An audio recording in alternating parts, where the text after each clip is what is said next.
nada, simplemente, ¿no? Lo que vamos a tocar, como veis, es distintas visiones, todo un ciclo, ¿no? de vida del empleado, desde lo que es la parte de cómo seleccionamos a esa persona hasta el punto, ¿no? De cómo la fidelizamos, cómo llevamos a toda la parte de administración de personal. Y para eso, 4 puntos clave. El último, como veis, es el Q&A, ¿no? Pero al principio vamos a entrar sobre todo a explicar qué es realmente, ¿no? esta directiva, en qué consiste y por qué era quizá necesaria.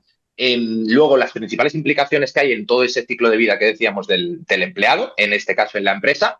Y luego, por supuesto, qué herramientas, ¿no? Nos van a ayudar a analizar todo esto y a ponerlo sobre el papel, quizá, incluso no teniendo pues ya una estrategia clara, pero es verdad que hay mucha gente, estamos un poco perdidos, ¿no? En este punto ahora mismo, y la verdad es que queda poco margen para empezar a hacer cositas. Muchas gracias por bueno, invitarme y poder compartir con vosotros un poco cuáles son las líneas básicas de la Directiva de Transparencia Retributiva, por lo menos desde la perspectiva legal, ¿no?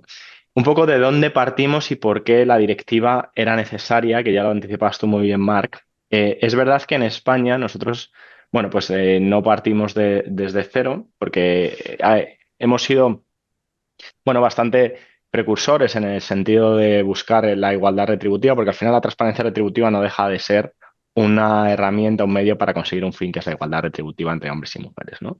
Y yo además esto lo insisto mucho en todas las sesiones que hago, porque me parece importante que ahora vamos a ver muchas obligaciones que implica una carga administrativa y un cambio de rol en muchas cuestiones que os afectan a vosotros, a los responsables de recursos humanos, a los diferentes actores en materia retributiva.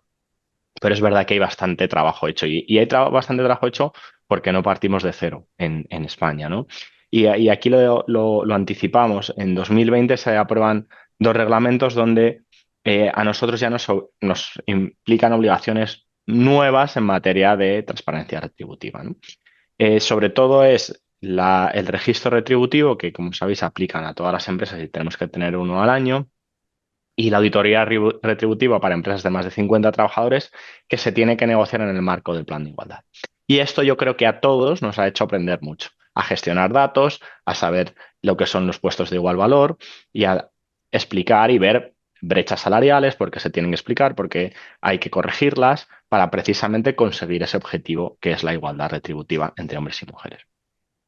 Pero con todo, no solo en España, sino en el resto de los Estados miembros, en 2023, que es cuando se promulga la Directiva de Transparencia Retributiva, se observa que sigue habiendo brechas salariales.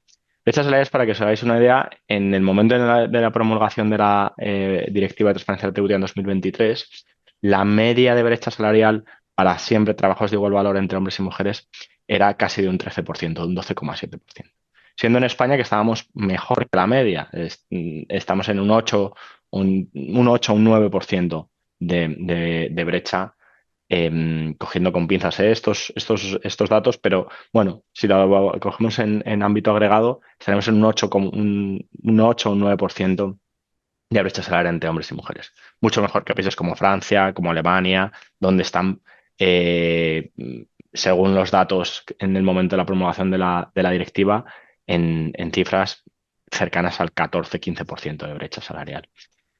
Por lo tanto, la Directiva de Transparencia Retributiva 2023 era necesaria y es necesaria. La Directiva de Transparencia Retributiva, yo estoy hablando siempre de 2023 porque es cuando se promulga, es cuando se aprueba el texto en el Parlamento Europeo, pero el plazo para su transposición termina este año. Y la Directiva de Transparencia Retributiva es una normativa que busca abarcar, digamos, todos los ámbitos de la relación laboral y de la vinculación de una persona trabajadora con la empresa.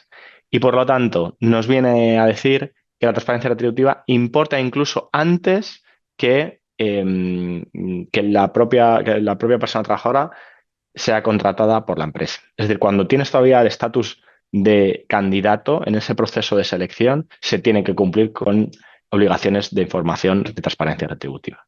Y estas obligaciones son que ya en la propia oferta de empleo, en la vacante, se tendrán que reflejar los datos sobre el nivel salarial, sino las bandas salariales, y en el caso de los puestos cuyo salario sea determinado conforme al convenio colectivo, los elementos del convenio colectivo que se han tenido que tener en cuenta para determinar ese salario conforme a convenio.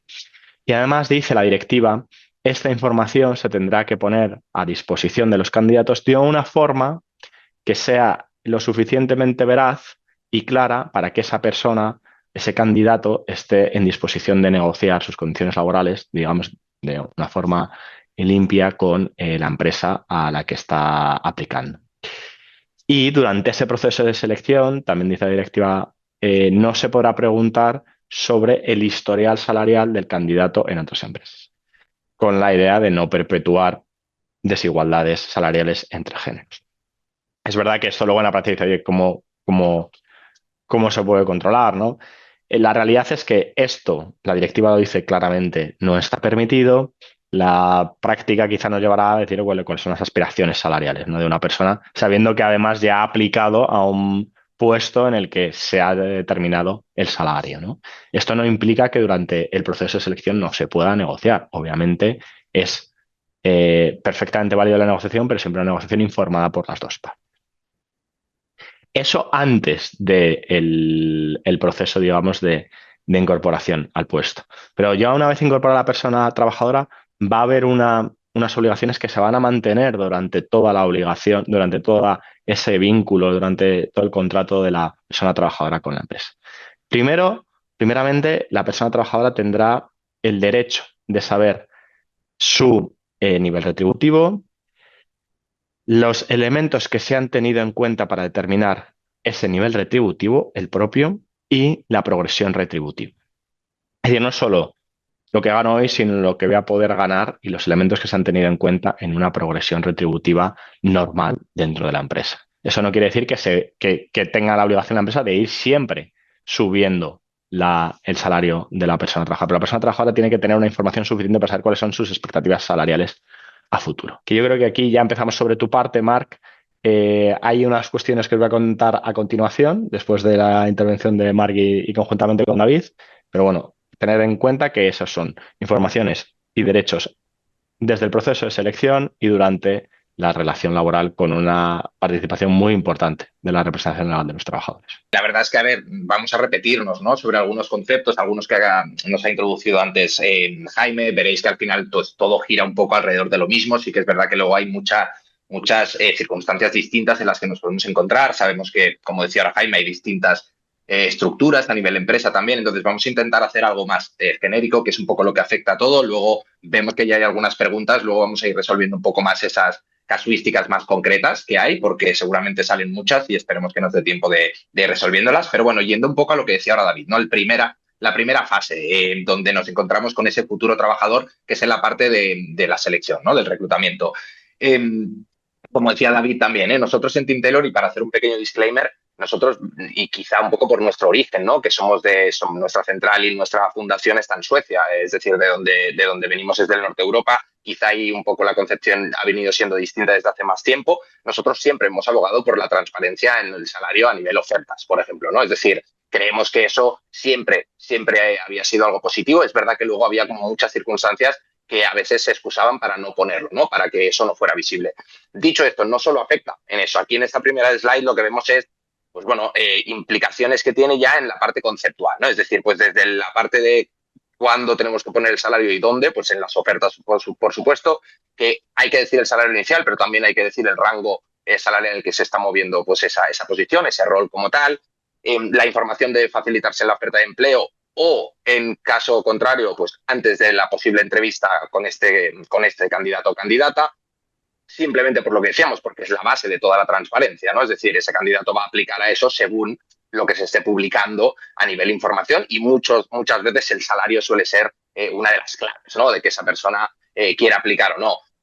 Además, algo importante que ha adelantado antes Jaime, se prohíbe el preguntar el salario anterior. Es verdad que las expectativas es algo que, como decía Jaime, se ve claro por dónde puede ir, ¿no?, un poco la solución, etcétera. Pero es verdad que también los que hemos hecho selección toda la vida estamos bastante acostumbrados a hacer este tipo de pregunta, con lo cual sacársela, ¿no?, dentro del guión que tenemos en las entrevistas es ya un primer paso que se puede hacer desde ya, ¿no?, para acostumbrarnos a ello. ¿Qué impacto tiene? Que ahora veremos otras implicaciones, pero ¿qué impacto tiene en recursos humanos? Lo que decía David, pues cambios en todos los ámbitos de recursos humanos, en la parte de selección, sobre todo ofertas de empleo, sobre todo procesos de operatividad a nivel selección, del recruiting en sí, y luego las entrevistas de selección, ¿no? Al final estamos cambiando una directiva, pero que cambia un poco el modelo, cambia un poco el paradigma de cómo estamos haciendo el proceso de selección desde la parte conceptual hasta la parte más operativa. Y yendo un poco a los aspectos clave que vemos desde recursos humanos, aquí llegamos al núcleo de lo que tenemos que trabajar como equipo de recursos humanos en las organizaciones. Porque todo tiene una lógica, ¿no? Lo primero, en la arquitectura de puestos, por ejemplo, tenemos que tener puestos bien definidos. Sin puestos bien definidos y valorados, no podemos estructurar una política retributiva. Después, esa política retributiva tendremos que definir bien bandas salariales, complementos, especial atención a los incentivos, porque cambiamos de un modelo de opacidad a de transparencia y quizás aquí es donde más problemas pudieran tener las empresas en esos criterios para establecer los sistemas de incentivos, poder diseñar unos criterios objetivos. Eh, También en cuanto a los datos salariales, necesitamos sistemas que nos permitan generar un reporting fiable y, como decía, rastrear esas diferencias o esas brechas. En los procesos de selección, hablaba Marc antes, pues bueno, toda la revisión de cómo publicamos las ofertas de empleo, aquí pues debemos actualizarnos, ¿no? Cómo realizar las entrevistas, todo esto tenemos que cambiar nuestra manera de hacer. Y un punto que también nos parece importante es la formación interna, especialmente a responsables, a hiring managers, porque ellos también van a colaborar con nosotros en entrevistas, en procesos seguramente de revisión salarial, donde ellos tienen la responsabilidad de asignar la revisión salarial a su equipo. Deberemos formar internamente en todos estos aspectos para que puedan estar actualizados también en todo lo que tiene que ver con la transparencia salarial y las obligaciones, ¿no? Bueno, estos son los 5 pilares que vemos desde Endalia como más importantes. Bueno, repetimos aquí un poco los riesgos para las empresas. Hablamos del riesgo litigioso que ya comentaba Jaime. Me gustaría quizás subrayar más el riesgo reputacional, que también lo introducíamos al principio. Hablaba Marc de employer branding. Podemos tener impacto en employer branding, pero también en temas de responsabilidad social corporativa, que cada vez es más importante, temas de ratings de ESG, todo esto en entornos de inversión también puede ser algo que incline la balanza en muchas ocasiones.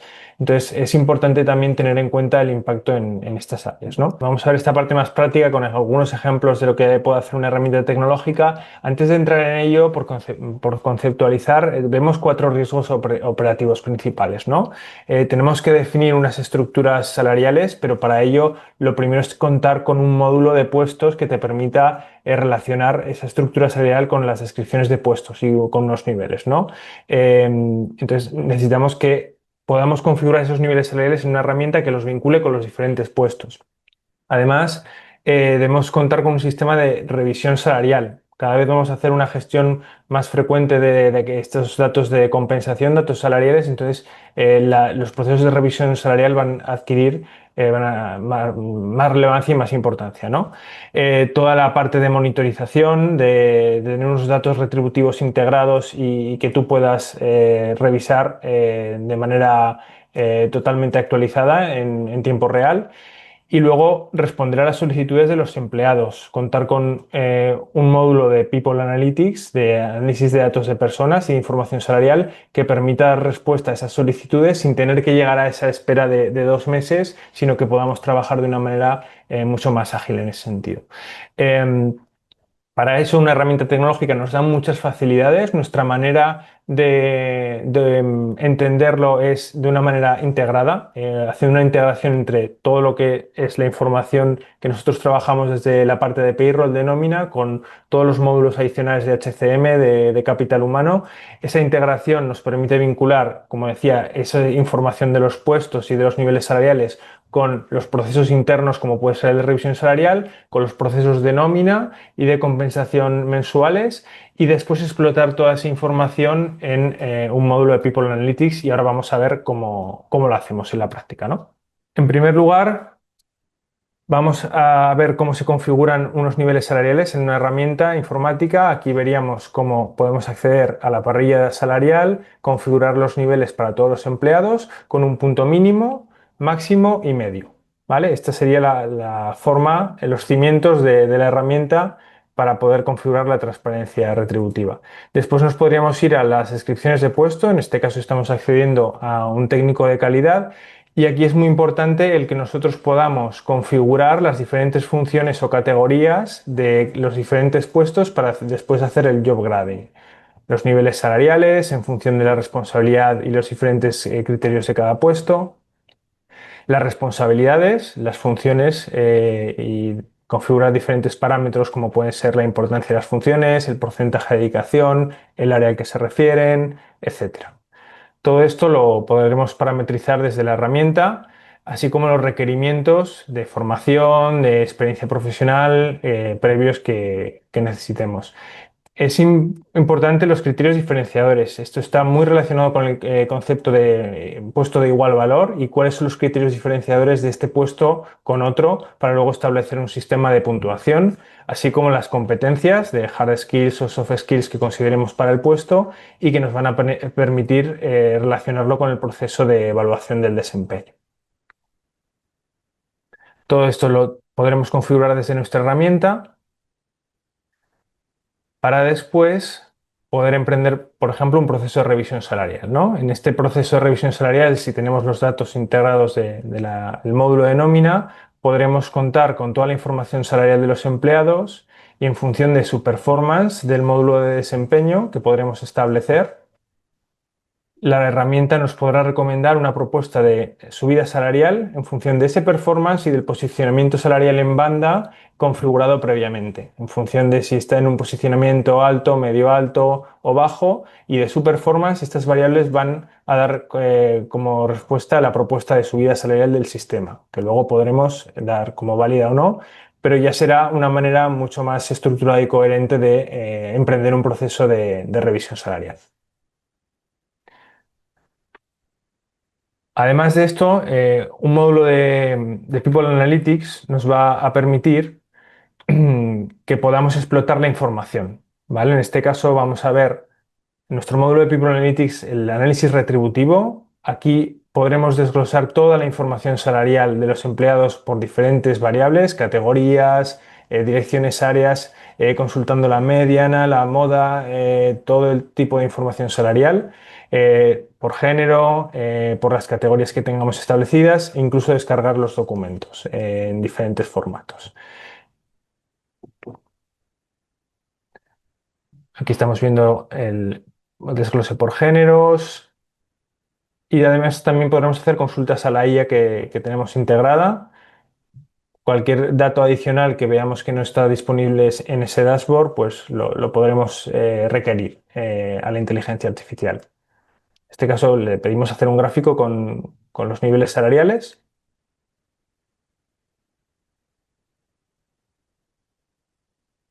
y podremos ir iterando con ella y obteniendo diferentes respuestas. En este caso, como veis, tenemos ese gráfico que luego podríamos descargar, podemos consultar los diferentes rangos, incluso podemos repreguntar. Aquí queremos saber cuántas personas tenemos en cada nivel y con lanzar la pregunta y también que nos lo desglose por género, pues lo tendríamos hecho. Tenemos los datos integrados en toda la herramienta, por tanto, la consulta aquí y las respuestas son rápidas.